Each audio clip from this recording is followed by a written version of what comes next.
خبر شامل کرتے ہیں ننکانہ صاحب سے۔ ہمارے نمائندے احمد نثار کی رپورٹ کے مطابق ڈی پی او سعد عزیز نے دوران ڈیوٹی عوامی جان و مال کے تحفظ اور جرائم پیشہ عناصر کی گرفتاری میں نمایاں کارکردگی کا مظاہرہ کرنے والے پولیس افسران و جوانوں کو تعریفی اسناد اور نقد انعامات تقسیم کیے۔ D S P circle Nankana Iftikhar رسول نے بھی اس موقع پر تعریفی اسناد تقسیم کی۔ تعریفی اسناد اور نقد انعامات حاصل کرنے والوں میں سب inspector Muhammad Ilyas, Mushtaq Ahmad, Qazi Muhammad Sarwar, A S I انجم رضوان چیمہ، وارث علی تبسم، اکمل ریحان، ہیڈ کانسٹیبل اشتیاق احمد، احسان الحق، رفاقت علی، محمد زیب اور عثمان علی شامل تھے۔ ڈی پی او نے تقسیم انعامات سے قبل پولیس افسران سے مصافحہ کیا اور ان کو ہدایات جاری کرتے ہوئے کہا فیلڈ ورک پولیسنگ میں پبلک سروس ڈلیوری کو مزید بہتر بنائیں۔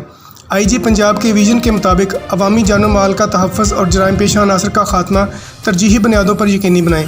ان کا مزید کہنا تھا کہ ضلعی پولیس کو مثالی کارکردگی اور ویلفیئر کے لیے تمام اقدامات بروئے کار لائے جائیں۔